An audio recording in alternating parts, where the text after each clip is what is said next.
have to know exactly what I'm going to be doing. So I'll think about it a lot, during the day, like, okay, this is the idea I want to do, or this is what I want to work on. Let me slip in and work on this. Hello, writers and crafters. I'm Valerie Isan, and this is episode 161 of the podcast, and it's July 2nd, 2024, as we record this. Today, I'm here with author Gina Solbano Hurley, and today we're going to be talking about writing in multiple genres, something both of us have in common. We'll talk about the pros and cons of that in just a bit. So thanks to all of our existing patrons for believing in our work offline and here on the podcast. You can become a patron of the arts at patreon.com/Valerie Isan, IHSAN, for books, writing instruction, coaching, and planning. You can go to patreon.com/Strange Air Stories for stories in the paranormal mystery genre. Announcements. The 2024 Writer Craft Writing Retreat and Workshop registration is open. It's now going to be happening next month. I can't believe it's already July and the retreat is next month. I so need this retreat. You can go to valerieisan.com/retreat for all of the deets on the 3-day retreat, all inclusive, all the lodging, all the food, 4 workshops, an open mic, a scene analysis. And there's some other things in there too, yoga, and there's some cool stuff in there. And all the workshops they're writing related. I mean, they're about writing, obviously, like character labs and getting over writer's block and things like that. But the reason I thought I'd open it up to non-writers this year was because the workshops in general have kind of they would work for non-writers as well, like figuring out what your limiting beliefs are and how to clear them. And if you're a writer, how that applies to writer's block and how to get rid of writer's block. But if you're not a writer, then you still want to know what your limiting beliefs are so you can work through those. And there's also day passes this year. That's new. So go on over to valerieisan.com/retreat. My focus and finish, goal setting and strategic planning for writers, is the first in the series. That book is out now. You can get it on my webpage for free and also at all the retailers for free. Although I think I saw recently that Amazon is still listing it as 99 cents, even though I have emailed them and they've said they've changed it. So I'm not sure if I'll have to oil that squeaky wheel again or something, but I think that's all of my announcements. Author update. I'm still working on my burnout recovery plan. You can go to Patreon. My Patreon page is where I update on all of that. And every week I put out a video on how I'm doing with that. And I think that is, my back is still way better. My knee's improving. The ultrasound said nothing was wrong. So I just need to keep working with my stretches and my, focusing on the health needs. I'm going to go to yoga for the first time today since before I hurt myself. So it's been over a month since I've done yoga. So I'm a little bit nervous about going, but it's hot yoga. I'll sit in the hot room. I'll just soak up all of the good, juicy vibes and hopefully, can work with my range of motion, because that's mostly, I still can't put weight on my knee, but the range of motion is the most worrisome part, I guess, for me. So I'll work on that. What about you? What's up in your life, Gina? Thanks for welcoming me to the show, first of all. Yeah. Yeah, no, I feel that about the yoga because I have carpal tunnel that I got from having a child, as many women do. Oh, And really? I didn't know that. You could get carpal tunnel syndrome from having a baby? pregnancy-related carpal tunnel. Yeah. I've never heard of that. Because your body swells in so many ways. And also I got mine after I had him. So your body's still swelling and you can still get, even if you've already crossed the finish line there. But yeah, so that's why I have carpal tunnel. But it's mostly in remission right now. It's not that bad, but doing yoga was one of the scariest things, doing that again, because there's so many, with your hands, I was I didn't think I'd ever be able to do it again, but I can now, so it's all good. I did it yesterday. You did it yesterday? Oh, good. Yeah. What kind of Yeah. yoga do you like? I really like yoga with Adrienne. You know, that YouTube. Oh, yeah. When the pandemic hit, I was like every day I was there. She is so fantastic. So I like doing videos on there. She has a lot for back pain and neck pain and stuff, which, a person who sits in a chair a lot of the day, those are good things to do for back and neck pain. So, Yeah, I think she just put out a new video for writers too, didn't she? oh, she might have. I know she's put one out before that I really enjoyed, but I'll have to check that out. Okay, cool. Yeah, in case listeners haven't got that, that's a YouTube channel called Yoga with Adrienne. Yeah, and her And tagline is find what feels good. So it's really yeah, for everyone, which is so great. yeah. And I really like that. Um, when I've just discovered that I'm not super great at home practice. I need that outside accountability of showing up for a class. Hmm. So, and I love, love, love hot yoga. My body just really digs that. I've So, never tried hot yoga. It makes me a little bit nervous because I feel like temperatures are very extreme for me sometimes, like my reactions. But yeah, my yoga is usually I try to do it when my child isn't home, or if I do it when my child is home and I move my body off the mat for 5 seconds to do a standing pose, he is there where my body has to go for the next pose. So it's like musical yoga mat switching. yeah, I have 3 dogs. So it's really hard to do yoga at home when you have dogs that are like, what are you doing? They think They you're want to playing. sit on your lap and like, I'm Yeah. working here. Yeah, if I lay down and my child is in the room, he will climb on top of my back for the duration of my time on the ground. Yep. Oh man. It's all fun though. Yeah, but I mean, just, writing stuff. It's summer. I was doing a tutoring teaching job during the school year, so working on more writing things. And I have some co-marketing groups I'm a part of with other kidlit authors. And so we started a podcast with them. So now I have two podcast things going. So It's cool. it's And we not should technically. say that you used to have this was just a blog It was. It and was you a blog just recently turned it into an audio podcast January. in Yeah. January. Yeah. And I was on your blog interview thing. So we'll put a Yes. link in the show It's notes still there. Yeah. for that. Yeah. And you're going to be on season 2, 2025, upcoming in the audio format. Because, yeah, I appreciate everyone who did it with me in the blog format. And now I'm like, guys, we should get you in the audio so people can Yeah. listen to your beautiful voices too. So, yeah, it's getting to the heart of why we write is the podcast. And I just interview authors about their why they write. Because I got really inspired by Rachel Herron, which is how Hmm. Valerie and I connected, is like, through her writing community on Slack. Oh, And cool. I think that was how we connected. Yeah. Yeah. So, Yeah. Hmm. yeah. So I was really inspired by her. So that's kind of where my idea for it came from. Because I'm like all about the why. What's your story? It's like what I do in my day job with marketing is like, what is your why? Like, let's brand messaging. Hmm. But And yeah, you're also your kind of day job is as a marketer, right? You said. yeah, it's marketing. I have I've done a lot of marketing. I've worked with over 900 individual small business owners over the years. But yeah, doing like your core story, your brand messaging, email marketing, all of that good stuff, ghostwriting, copywriting, all of the I talk to someone, listen to how they talk, and help them get out their marketing materials in their voice. So like, oh, I didn't know you could write like that. Right. But yeah, I do that, but also the new podcast is The Curious Compassionate, and it's like sparking curiosity to build compassion and stuff like that. So that's with a bunch of other picture book authors, and we really focus on like specifically starting conversations with a younger audience with some of these picture books that bring up the bigger topics. So it's just marketing for children's books?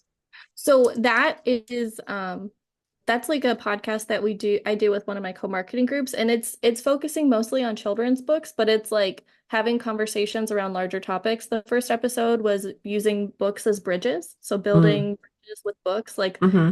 experiences. The next one we're having, which is going to go up later this week after I record with my co-host, is fostering a positive relationship with nature, and we always have a curated recommended book list. So if you have a child or a younger person in your life that you want to talk about some difficult things with, we always have a curated book list because That's I awesome. live for when people ask me for book recommendations. That is like my life is just waiting for that moment. I work in a bookstore 2 days a week. And a lot of, I used to, when I was there full time, I got kind of in a groove of like what books go with what people, they come in and say, oh, I like this book. So what else you got that's like that? And I kind of had my hand on a few things and I was reading outside my genre a lot. So I could kind of know what to recommend to people. But now that I'm there only 2 days a week, I feel like I've kind of like lost the pulse of that. And so now like even I get stumped a little bit. And also there's that like deer in the headlights, you ask where like I knew as soon as they left, but I didn't know when they asked me right in the moment. So yeah, I Yeah. got stumped just last week. Somebody came in and asked, and I was like, oh, well, and then I like walk through the aisles to try to like jog my memory. But yeah, I should say too, I don't know if anyone's noticed this or not, but on my blog or on the podcast feed, how do I say that? On my website, where the blog page is, where the podcast is also a news page. And at the end of every year, I have all of the books that Erick and I talk about in the show in one giant list. And so I publish that as a blog post every year at the end of the year. That is so So, thoughtful. we Yes. put links to the books that we talk about in the show notes, but I've got them all consolidated in one spot. So Yeah. I do like book lists. I wouldn't say that's curated. I mean, that's like books like, we've read this year. well, when I say curated, I mean like we had like for the last one, it was books building bridges, and so it was like different abilities and things like that. So I had a section for, autism and sensory processing, and then there was a section for, like different physical ability and just like kind of like the different categories. It's not like super curated. And I have to hold myself back because I am that person that updates Goodreads daily and like gets 50 books or more from my library at a time because I read picture books and all the things. So Yeah. it's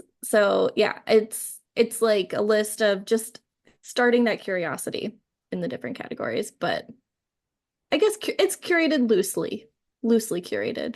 Because I mean, how can anything with an opinion really be curated? It's like opinion based, subjective. Yes. I was just going to launch into like more questions, but we haven't talked about the books we're reading yet. Since we're talking about the books we're reading, we might as well shift into that. So what are you reading right now? So right now I'm reading But Everyone Feels This Way, How an Autism Diagnosis Saved My Life by Paige Leo. I think that's how you say it. But everyone feels. But Everyone Feels This Way. Page with Paige, and Lael is spelled Ayle. All right. Yeah. Yeah, so I am thoroughly enjoying it. I'm almost done with it. It's a memoir about, her life experience and getting her autism diagnosis at 15.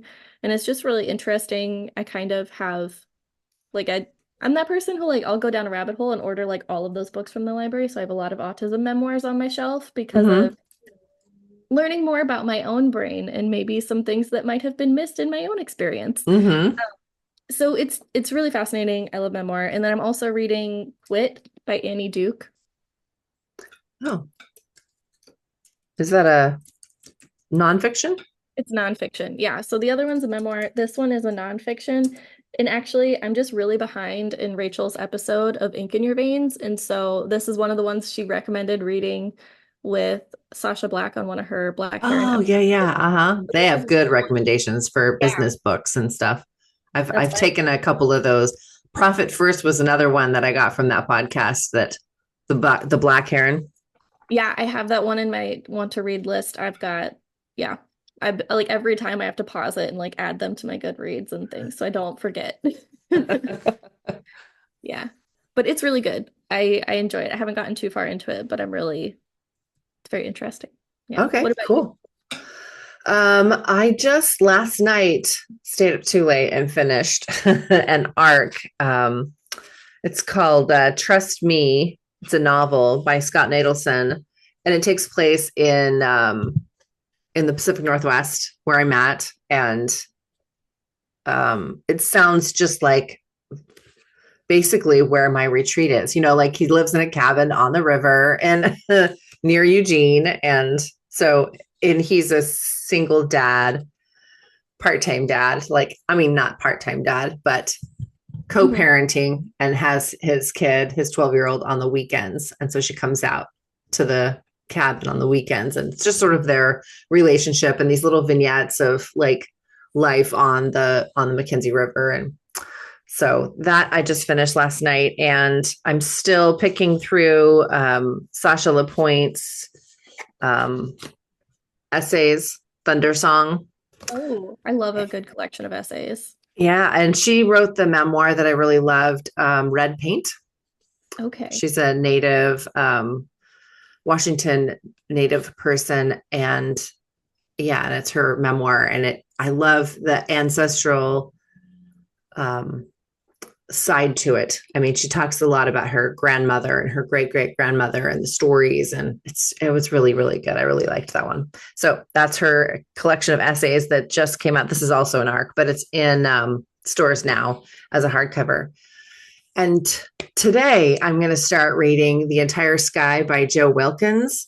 I love that author. He writes so beautifully. He's a novelist, a memoirist, a poet, and so all of his prose is just infused with gorgeous language. And I just every paragraph is a poem almost. It's so lovely. So yeah, it's his new book, just came out yesterday. Is it a fiction or a memoir? Yeah, it's a novel. Yeah, the first book I read by him was his memoir, The Mountain and the Father, and I loved that one. And then his first novel was Fall Back Down When We Die. And this is his second novel, just came out yesterday. So I'm super excited about that. He's from Montana, so all of the settings in his novels, and also the memoir too, have to take place in Montana. So that's awesome. That's what I've been reading. I guess that's it for announcements and stuff. We should get into the podcast main topic. You mentioned before your podcast with the other children's book authors, and so I know you write in multiple genres, and you just published a picture book. Yep. You want to say something about that? Yeah. What is it called? Nina's what? Nia, Nia. Nia's Rescue Box. And that's your first book? Yeah, this is my first book. My debut. Last year I put it out with the illustrator Abby Joy Eaton. I didn't do the pictures because she is very talented and I do not have that talent. But yeah, I did it because it's inspired by a food rescue in Colorado where I volunteered for a year and a half. And I really fell in love with food rescue, which like I'd never heard of before. Yeah, what's that? So it's different than a food bank. It's actually the food bank donates to them sometimes. But it's basically the place where any local businesses, farmers, people, whoever who have stuff that they can no longer sell, whether they have too much of it or it was misordered, or maybe it's past the best by date, but it's still technically good, or it doesn't look right, but like it's still technically good. All of that stuff goes there, and then there's no qualifying factors to go there and shop like there is with a food bank. Anyone can go and take whatever they need. You can leave a donation at the end, but it is not required. You can also just volunteer instead if you'd prefer to do that. So every Tuesday night, I was the produce maven, and I sorted through all of the different produces. Like, oh my gosh, I never knew sweet potatoes could liquefy, but they can't. Ew. So, but like, I'm not freaked out. Like, honestly, give me a box of half molding bananas because I miss my food rescue because I've been in Ohio. I had to move there. We moved to Ohio last year from Colorado, so I haven't had my, fix of sorting through moldy bits.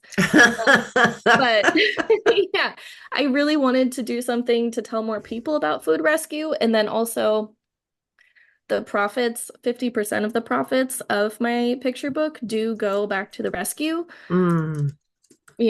doing indie publishing of a picture book is not necessarily the easiest genre to do because they do have to print in color, so their production costs are a little bit higher than, a typical book. So I love to give them some, but they sell it at the food rescue. Yeah, I'm still trying to cover the production costs a little bit, but they sell it at the food rescue in different places. And whether or not you buy the book, I highly recommend you check out food rescues because they're everywhere and they're like these hidden gems just around the corner because like Mm.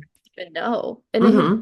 years. Yeah. So there's Food Rescue US, I think is like the national organization, and they usually point you to your local rescues. They have a catalog on their website and a map. Okay, But cool. yeah. We'll So put a link to the show notes in that. yeah, so that's one of my very big passions is the food rescue and Nia's Rescue Box. And basically it's a children's picture book of a little girl going to a food rescue for the first time and all the feelings. Because, Mm-hmm. children feel embarrassed when they're hungry and they know other people, everyone has food. It talks about hunger and food insecurity and, the like cycle of food and food waste in our country. And there's a note in there about the rescue too, and the founder who founded it through dumpster diving. Highly Huh. recommend you check it out. It's awesome. But yeah, there's that. And then I also write other books, but that's the first one I have published out there. Okay.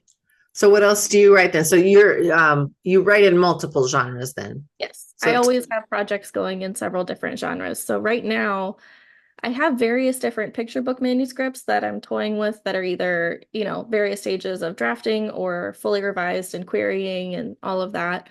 And then I also have a couple middle grade fantasy novels, one of them querying, and then the other one I am revising at the moment. I have a memoir that I have drafted that I need to restructure and revise, but like it's also I have a 5-year-old, he's turning 6 tomorrow, and like a lot of my writing process looks like a child screaming in my ear, "It's been 5 minutes, Mom! It's been 5 minutes!" That happened 2 days ago. That was great.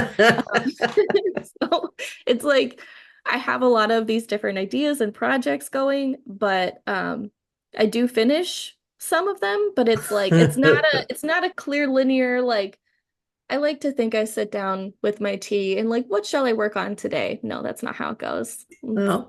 So what is your process? Honestly, it's like mostly stolen moments. Um, to be honest, it's like, hey, asking my partner, my child's father, like, hey, can you keep him busy for like, 20 minutes? I'm just gonna go lock myself in a room and try to do something. It's fine.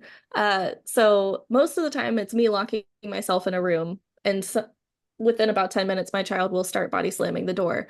So Oh, like it's my kids are in laughter. their 20s. I'm so glad that part is over. Yeah, I think about this and I'm like, but he writes his own books too, so he's into it. Oh, Book next to me. He's literally written dozens of books. I'm that's not even awesome. I hope you're making. saving them all. That's Oh so yeah, he rad. has his own shelf. He's like, he'll talk to someone like, oh yeah, I've already written like dozens of books. Like they're out there, they exist. Like, where can we find them? On my bookshelf in my room. But they're there, yeah.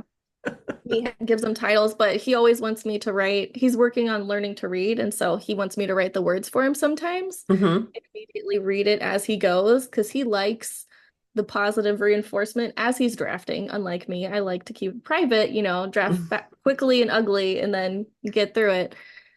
So it's like I can't really create next to him the way I want to until he's a little bit older and more with the reading skills because it's like active creation, needing mom's feedback all the time. Hmm. But, Are you but homeschooling? no, he's in school and he's in pre-K right now. So like he is at school right now, even though it's summer, but he's going to start kindergarten in the fall. And yeah, figuring out that balance has been a thing, especially when I taught during the year, because literally all my hours while he was at school is when I was also at school teaching other children. And so it's like sometimes I'd write on my phone after he falls asleep if I really feel moved to, but usually it's So stolen of like 20 minutes or less.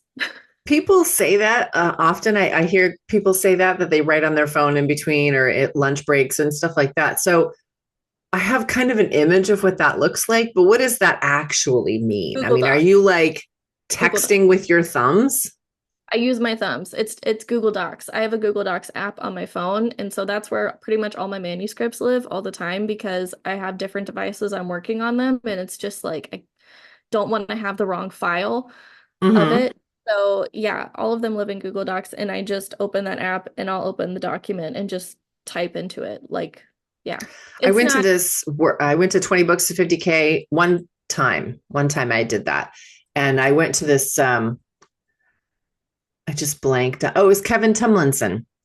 Mhm. And I was listening to him talk about, he he was trying to come up with like the smallest way to have like a little writing um office in his bag, and he used an iPad with the Scrivener app, Mhm.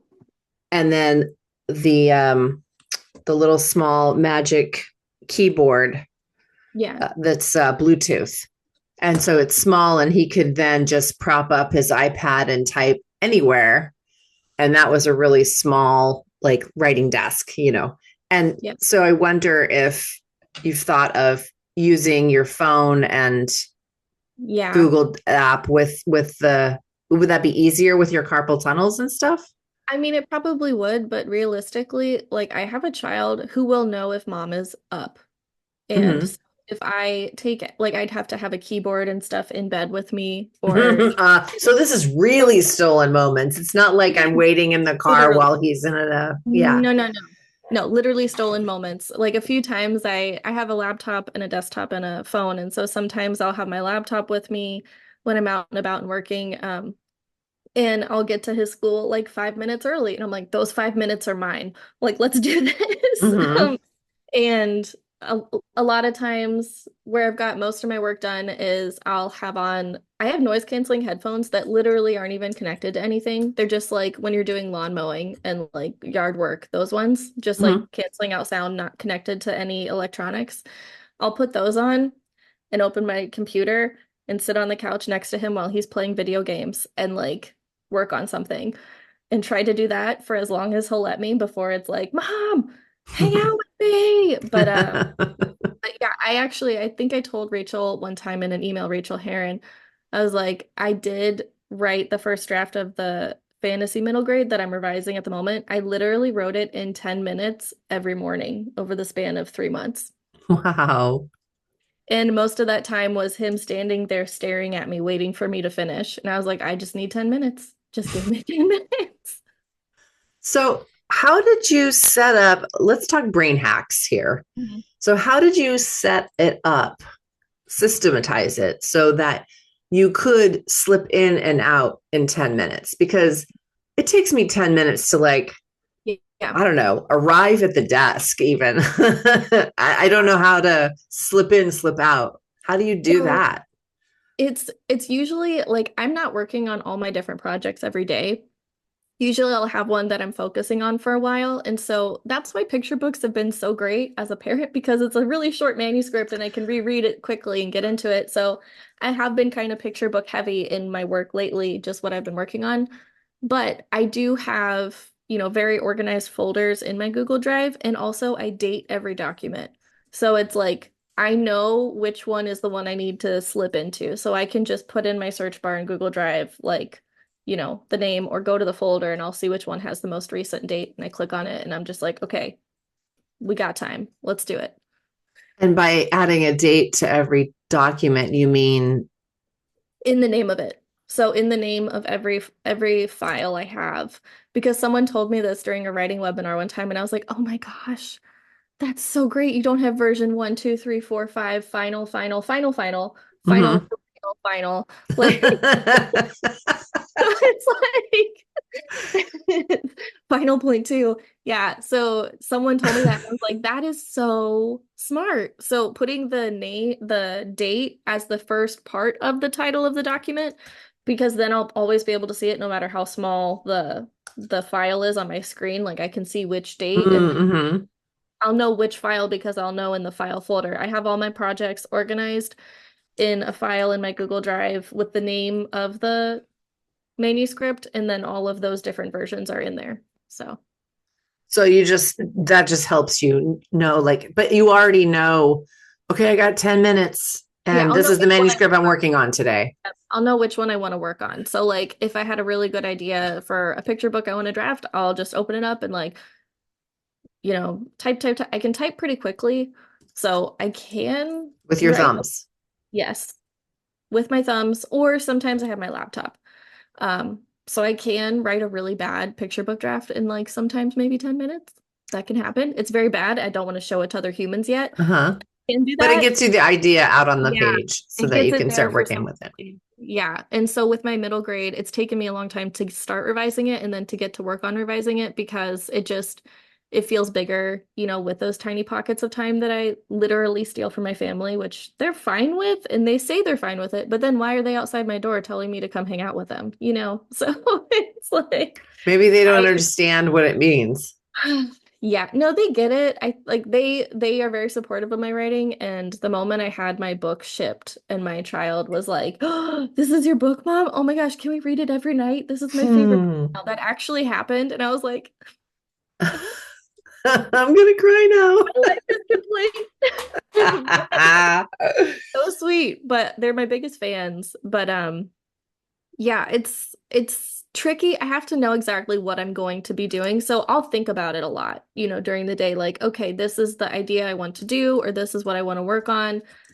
Let me slip in and work on this. Or I often would write for the 10 minutes in the morning when I was zero drafting it and just stop in the middle of a sentence and maybe leave a few notes for myself for the next day and just be like, just keep writing, just keep doing it.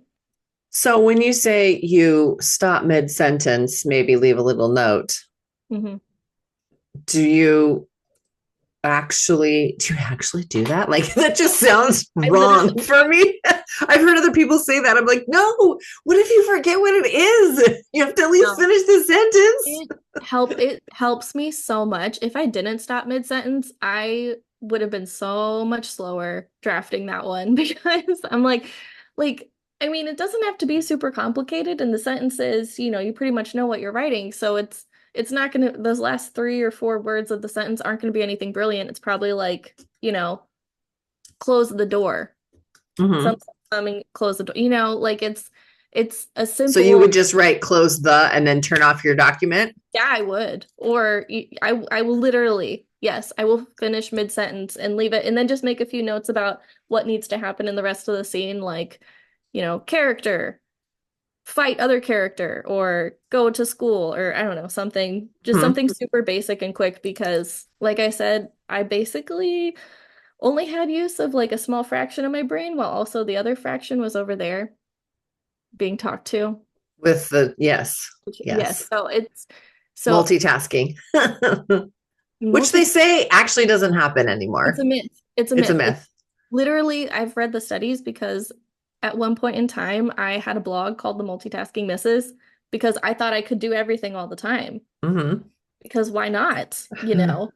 Because I had too many interests. Yeah, and it's 98% of people are physically incapable of multitasking. Only 2% of the unicorns in the population can do that. And it's actually your brain just shifting from task to task, back and forth, like super Very fast. But actually, it's usually inefficient. You're Yes. like just badly task switching most of the time, which is Yeah. how my brain works. I understand now. So not a Okay, so we talked about the brain hacks of being able to write fast and in those stolen moments. Mhm, And you've got your first picture book published, mhm. and you've got several picture book manuscripts going at all times, and you've got a middle grade fantasy manuscript. I have two of them. One of them is finished, and the other one I'm revising. And they're all out being queried or revising or Yeah, just one of them I'm out querying agents because I did indie publish the picture book, and I think it would be I want to try the agent relationship. I'd like to Mhm. try it. So I'm out there querying with the middle grade and a few of my different picture books right now. And then you've got a memoir project that you're working on, which is my Yeah, jam. I totally dig memoir. So I we love it so should much. we should Yes. talk shop afterwards or something. Yes. I could talk about um, memory today. Oh my gosh.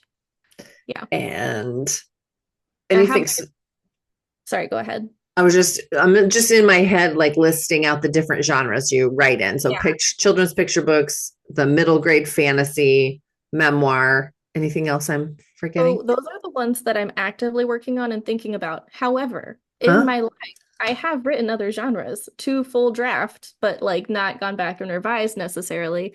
And so I have written a YA sci-fi one time. It was my first NaNoWriMo. That's what that Mm-hmm. was. I tried to reread it one time. No, thank you. I did Mm-hmm. I did write in it. I'm not going to go back and make that a thing though. That one's gone. I mean, it's still in my Google Drive somewhere, but yeah. And The then trunk novel. yes, that one is like the bottom of the trunk novel. I think I had a trunk novel so deep that it's on some computer that doesn't exist anymore somewhere. Like it's not Yeah. Is I also my first nano project. Yeah, but I mean it's good because you have to write a lot of you have to do a lot to be able to get like I can see the difference, in the ones that I zero draft now versus the ones I zero drafted before. And it's still a zero draft. I'm definitely not going to show it to a human until I make changes, but they're worlds apart. Like they're very, I That's can see. gratifying. Yeah, it's it's encouraging, but also there's still so much to go. But yeah, I also have written adult fiction. I wrote another NaNoWriMo was a contemporary fiction novel, kind of like women's fiction was what it would be Mm-hmm. considered, like book club. And yeah, that one was quiet and had yeah, I might go back and revisit it. I started rewriting it one time, but then all the other ideas took over and those were Mm. pressing.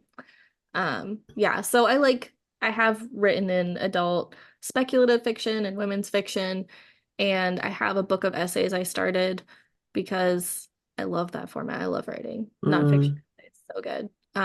But yeah, that one is bottom of the pile right now.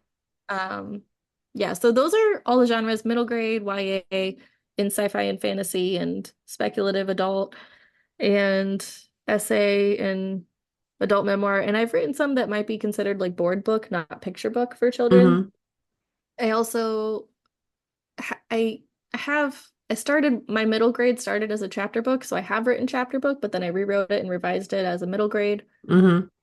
So I for like listeners that aren't really familiar with the children's segregations of so how to it goes picture book, well board book first, board board book, book. picture book, and then Then chapter book. well, it might be like early reader, maybe Yeah. chapter book. Reader and chapter book are pretty close. It just depends on And like tell us the age range for that too. so early reader is like when kids are first starting to learn to read on their own. So anywhere between like 6 to 8 years old probably is like the target audience of those. And then chapter books are like the stepping stone between early readers and middle grade. So middle grade is more of like, I mean, it depends on the child because everyone reads a little bit Right, differently, yeah. but 8 to anywhere 12. 8 to 12, yeah, like 8 to 12 is middle grade. So like chapter book is kind of like a stepping stone between that. You could think of like the Magic Tree House. That's a good example Mm-hmm. of a chapter book series. And they're usually pretty like, there's a lot of them. There's like a series of a chapter book. There's like 50 of them, Yeah. Those are chapter books. And then middle grade and then YA for young adult and And then young adult goes from like age 12 to 18-ish. yeah, we're up. I honestly Yeah. like to think of reading like the kind of reading range for books as like ch picture books like ages 3 and up or ages 0 and up or like Mm-hmm. ages 14 and up or 12 and up for YA or whatever because I read all the things and a lot of people do read lots of different genres. I mean, but the writers of YA and board books and picture books are not children. They're adults who are also Yes. Yes. books. I have my favorite picture book still saved from when my kids were little. Yeah. So they're And then forever. they've got the new adult now. That's another genre, or not genre, but another age targeted age range. It's some people accept that as a category and some people don't in the kidlit world. So kidlit, children's literature, I am like pretty involved with a couple different organizations in that category of writing. And a lot of people prefer to just stay with young adult. New adult is kind of like almost rebranding targeted approach at like that age category, I think, because I don't know why, but I thought most it was people just a hole in the market. maybe it's like like ages 16 to like 21 or something ish, Yeah. but I always it's saw it as it's the gap between all right, YA kind of ends at, when they graduate high school or like they're applying for college or something like that. And new adult, like, and then it jumps to like contemporary mainstream fiction are adults like in their 30s or something. Like where are yeah, the 20 somethings, like they weren't yeah, represented in fiction. And I think that's kind of where that age yeah. range came from. I think that makes sense. I think I've always just kind of thought of anything older than 18 was just considered adult fiction, It but is. yeah, more and more people are starting to use new adult. And then also within the categories of like middle grade, for example, some people recognize lower middle grade and upper middle grade, which is like Mm. lower middle grade is like a smaller word count, more accessible, easier to, read. And upper middle grade is like those higher word count epic fantasy, type deals. So, So you write in all these different genres. Um, and so how do you decide what to work on? Like what's your favorite? I have so many questions. Like they're all kind of spinning in my head. What's your favorite genre to write in? Why do you write in so many different genres? And why did you choose the picture book, Nia's Rescue Box as your first published project? well, so okay, the ones I like to write in the most these days, most of the time I prefer writing in memoir or narrative nonfiction essay format, like a nonfiction Mm-hmm. essay, or the middle grade fantasy. Very different genres, but those are like my two favorite genres. And so I spend more time on the middle grade fantasy because I really want to get it up. And so I'm going to touch the memoir. I will. It knows that I didn't forget it. Uh-huh. But Do you the talk middle to your projects? I'll get to you in just 5 minutes. sometimes sometimes I do when I see them there on the screen staring at me, I'm like I'll I just and still I'll love you. yeah, I'll open the folder. I'm like, okay, it's here. It's fine. But yeah, I do a little bit. And then most of the time those are the two that I are my favorite.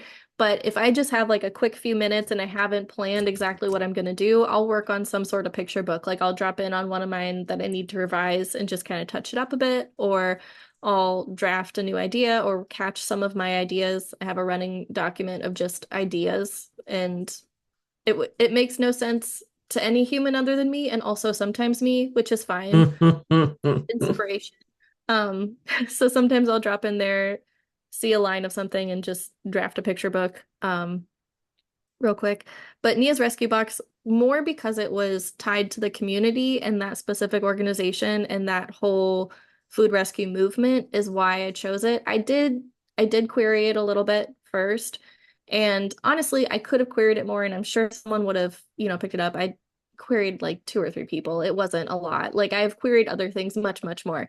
But I really wanted to get it out there, and traditional Mhm. publishing does take a significantly longer time. So I drafted it, Kickstarter, published it, got it illustrated, everything within the span of a year. Okay. So, yeah. What was the Kickstarter like? Was that your It was first time using Kickstarter? it was my first time, and it was weird because I didn't have the art yet because it was to pay for an illustrator. So I'm like, this Hmm. is hard to like get people to trust me that this is gonna look good. But it seemed to do a lot better once I got the sample art we ran a competition to see who could illustrate it or who would want to. And I picked Abby Joy Eaton, her sample, because it had mixed media. It was like all different kinds of stuff. It would like her art is like rescued art, and it just really was Mm-hmm. everything. I was speechless and I definitely cried a little bit. Oh. But yeah, so once I had that, it picked up a little bit, and I am really thankful for the community support and the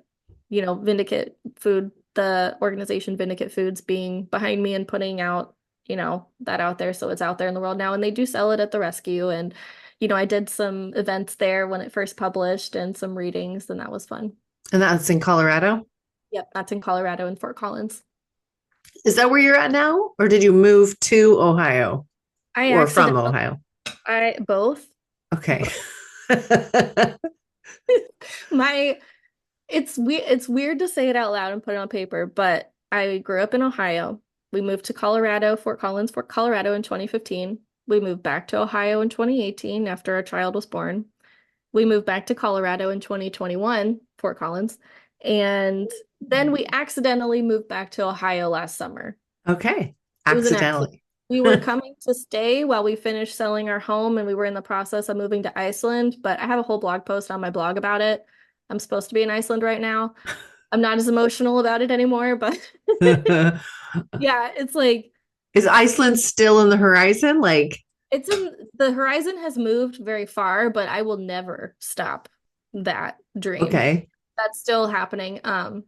Yeah, it's still on the horizon, probably further than, I mean, definitely further than I anticipated, but we still want to get there. It's a really beautiful, peaceful place. And like, if you ever have a writer's retreat, they do have writer's retreats in Iceland sometimes. Oh my gosh, it's so quiet. It's just the ocean and wind, and just Mm, it's beautiful and peaceful, and I love it. that would be a fun place to like. That's like a bucket list, you know. Yeah. There's a We, lot of other places I want to go, and we travel a lot, but a lot of that has been family travel, you know, like going to Turkey every year. And now, you know, we're not going to, since my husband's mom died, you know, that's not as top of the list. Mhm. Um, but, you know, we still have friends and family there. So I think Yeah. Turkey will become like an every other year, or maybe not even that often, maybe every 2 or 3 years, because there's so Well, many other places, you know, that yeah. we want to go. And Well, yeah. so Iceland has this whole marketing campaign going that you can see in their airports, and like so they're a connecting flight a lot of times in Reykjavik for Europe and other places from the Uh-huh. US. So if you have a connecting flight, they're like, just extend your stay here for your connecting flight by a day or two, and you can do all these great things.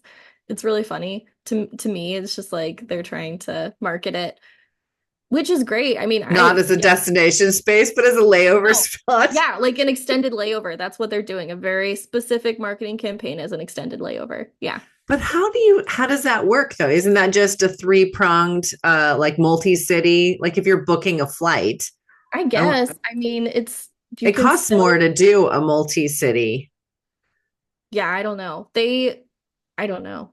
I'm not sure. I haven't done that myself. I just went directly to Iceland and then back Hmm. because they have a direct flight every day from Denver to and from. Okay. It's great. Yeah, but I don't know. How I long does it don't, take to fly from Denver to it's Reykjavik? like, it was honestly around 7 hours and 45 minutes. Okay. That's And not my kid was 3 at the time and he was fine. Yeah. It's not that bad. cool. Maybe that will be further or sooner on our bucket list. Yeah. You could always see the Northern Lights. We saw the Northern Lights when we were there in October of 2022. And then also if you go in, yeah, it was really cool. I didn't see colors, but I definitely saw the lights. It's weird. Your phone can pick it up. So you can see the colors in my pictures. Yeah, yeah, yeah. We actually had there was a solar storm and we got to see it in Eugene, Oregon. Like that was totally, I will probably never see them again. So That's that really, was total. And same thing, like I could sort of see like a shimmer or something. And when I went through the phone, then you can see. In yeah. fact, I would just use it as like a viewing device, you Yeah, know, just like looking me too. through the phone at all of the colors. Oh, that was brilliant and awesome. That's cool. Very cool. All right, let's get back to like books here. This is the Books and Travel podcast. No, that's not. That's Joe Penn's. All right. So writing in multiple genres. We talked about which ones are your favorites, but why do you choose, or is it not a choice to write in different genres? It's definitely not something I can choose because it happens whether or not I plan. I mean, I do plan things. I do plan. But it's like I have these stories and these ideas, and they're going to either be playing in my brain all the time or they're going to come out on paper. Like Hmm. I can't not do it. So it's not so much a choice as it is like just direction of energy because I get very excited about things, including Hmm. story ideas, and I'll be like, "Oh, I'm gonna do this and that and the other." And I started not telling my ideas to people until I wrote them down because otherwise I would be like, "Oh, I'm never gonna write it down because I already expended that energy thinking about Mm-hmm. it." So it's more just like focusing that energy of the stories. And how do you decide which project to work on? Is it just time based right now? Or It's is it directionally led, like curiosity led, or? it's kind of like partly career led and partly curiosity and partly time because right now I've focused more on the children's literature side of things. So I am focusing more on my picture books and my middle grade than I am on my memoir and those other, various manuscripts I've written.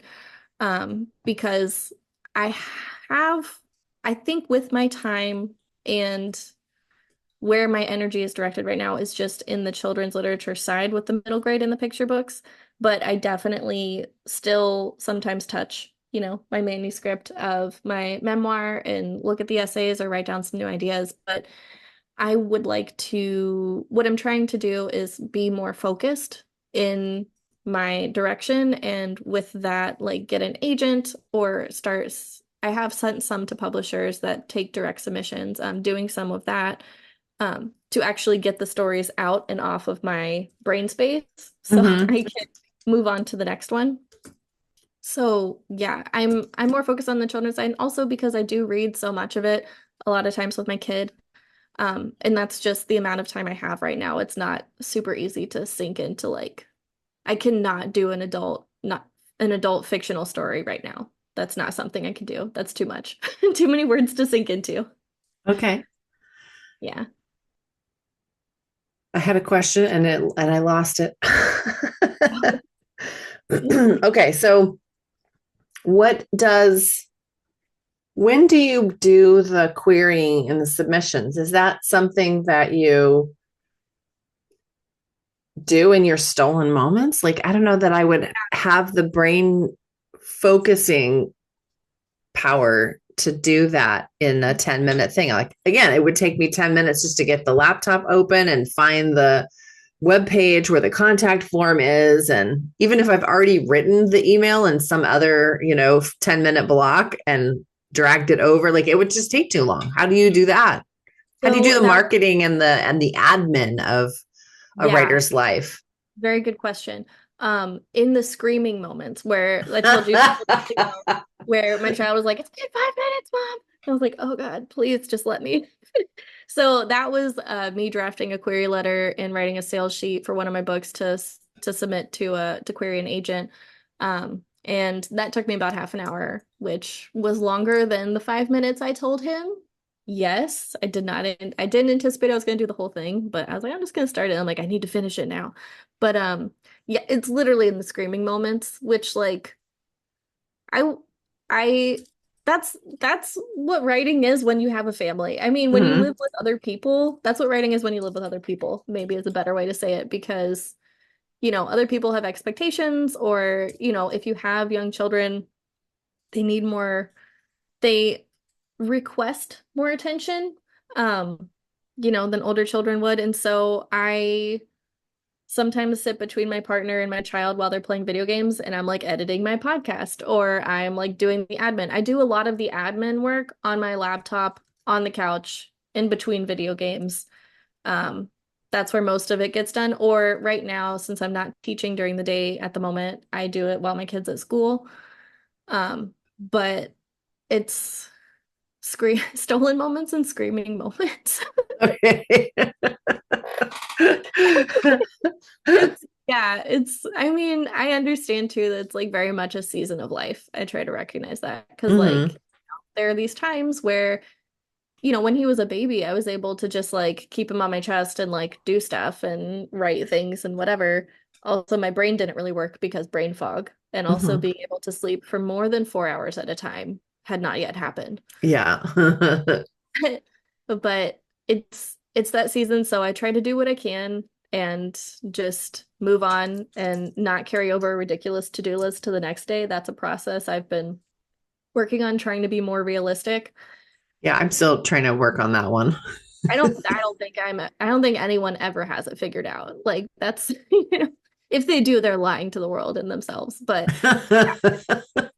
trying to be realistic about what I can do in a day and like, if I see an opening like, oh, he's really into, his game right now, or he's watching a cartoon, or, dad's home, they're gonna hang out for like 20 minutes. I can do stuff. So you said that you think a lot Mhm. with about what you're going to do Yes. in those moments. So do you ever sit, you said you plan a little bit, like do you sit down So and plan like, all right, these are the next 3 projects I'm going to work on when I have those moments, and you'll just decide on the fly, oh, here's a moment, I'm going to do this one, and you just sort of dip in and do that for 10 minutes? that's kind of it. Sometimes I'll write, I have a bullet journal, and sometimes I'll write like, the manuscript I really want to revise that week somewhere. And I lately started writing my lists on post-it notes that I can move from day to day. So it feels less stressful than Oh, crossing it out and moving it. So making it ah.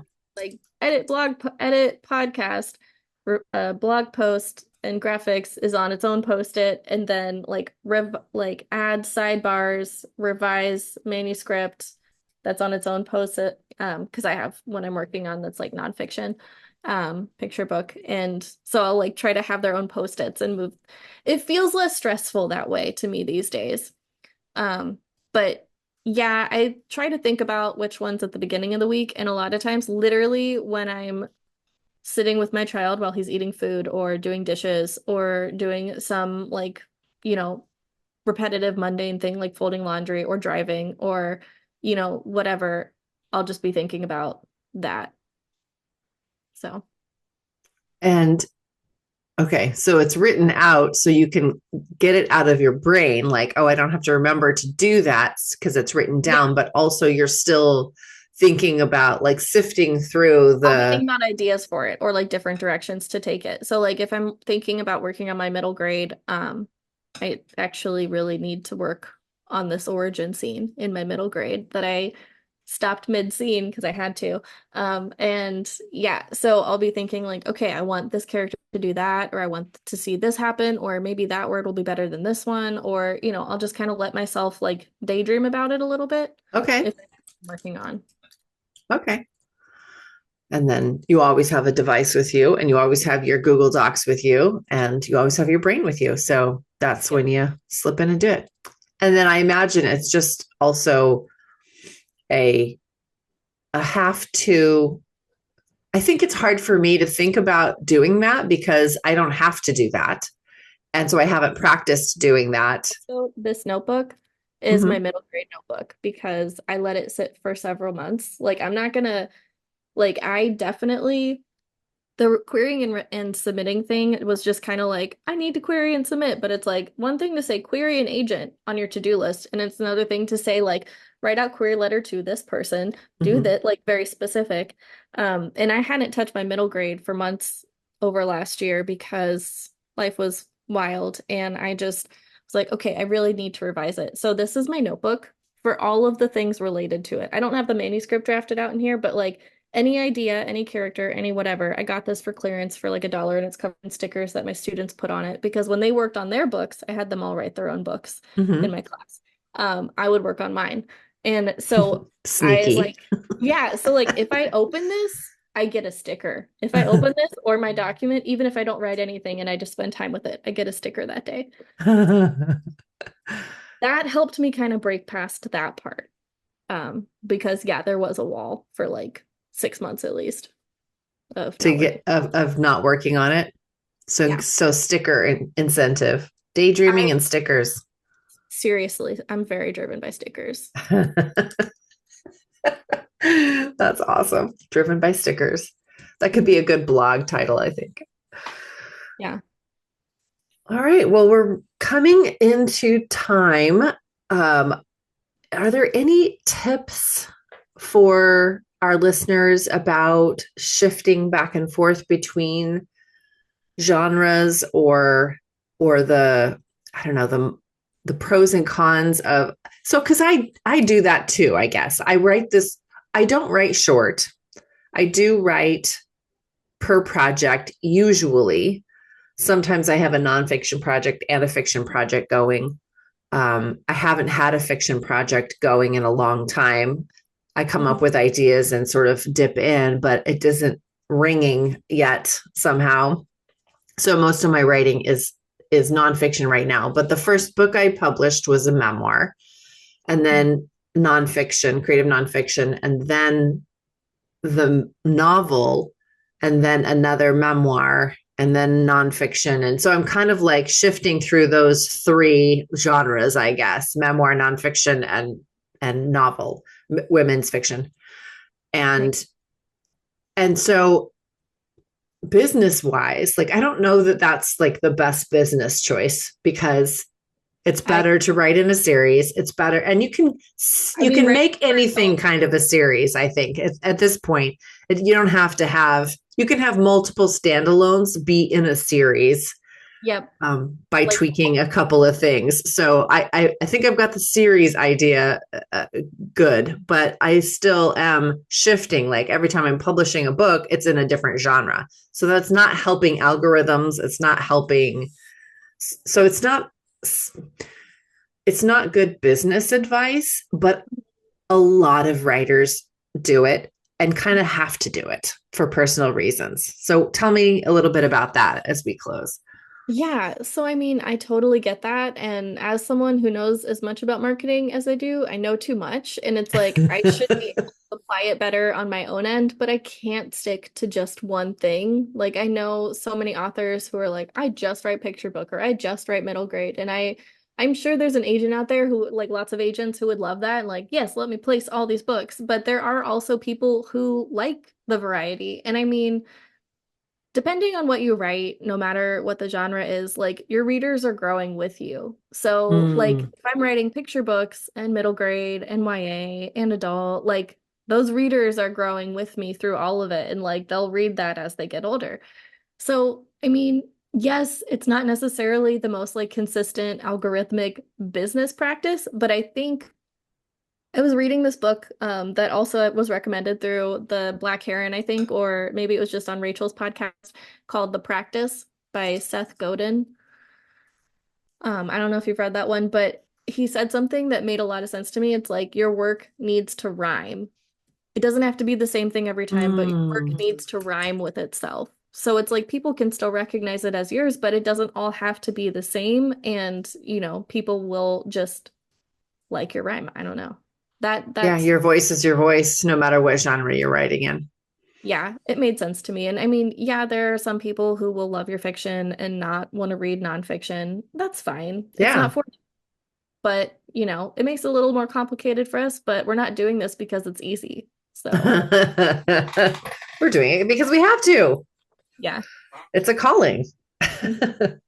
All right. So tell people where we can find you and your books and socials and all of that juicy bits. Yeah, so you can find me on my website, janasaldano.com. And my book, you can find everything is on there in different places. So my book is on there, Nia's Rescue Box. Here it is again for anyone who's watching the visual. So that's on there. I also have free downloadable activities if you have little ones you want to do it with, like coloring pages and writing activities and whatnot. And I also have my podcast on there that's getting to the heart of why we write. Those are updated weekly. I have an interview with an author. I just know a lot of children's literature authors, so it's very children's literature heavy, but I do have other authors on there as well. I think this week actually is a romance writer. I'm pretty sure. Yeah, I should check that. But I have to edit that after I get off of here anyway. But yeah, that's on there. And then you can find me on pretty much all the social channels. The best bet is to go on my website and my email is on there, so you can just contact me there. Or else I would suggest finding me on Instagram because that's the one I check the most. And that's Gina.Saldano is my hashtag. I'm on the other ones, but like honestly, I only get on there to post my latest podcast episode. So Mhm. I don't check them very much, like once a week. And then the other podcast, if you want to check it out, is called The Curious Compassionate. And that is on Substack. It should be on other RSS feeds as well, but I don't know how quickly they process it because we just got it out last month. So Okay. And that's an audio podcast? it's an audio podcast. They're all just audio. I don't have a video version of the podcasts. I don't know. You can have audio podcasts on Substack. I thought that They was just just a started. blog. They've added so many different tools in the past like 3 months. Oh, Yeah. okay. Yeah, All and right. I have my own Substack, and then there's that one with the podcast, and I like using it for free. Like no one has to pay to ever access anything on my Substack Mhm. because I just really like all the tools they have on there. Highly Okay. recommend. Very, very All cool. right. Check out tools. Check out new tools on Mhm. Substack. All Yep. right. Well, thanks for joining me today. It was so Thanks for having lovely to have you and see you in person. Like we've had a little bit me. of a, email relationship going back and forth and being on your blog. And again, I'll put a link to that. And then, yeah, I'm looking forward to next year being on your podcast. And yeah, we'll do some offline conversations about memoir and marketing. And I Yes. totally want to And like dig into your brain a little bit. I challenge you to stop in the middle of a sentence Oh when my you're God. That is the hardest one. No, what if I forget? So afraid I'll forget. And I'll miss that like really important word that I needed to write down. I'll try it writing. Okay. just to see what it's like. Maybe it'll unleash something in me. Maybe. You never know. Maybe. Never know. All right. Well, thanks for joining me today. Thank See you later. Bye bye.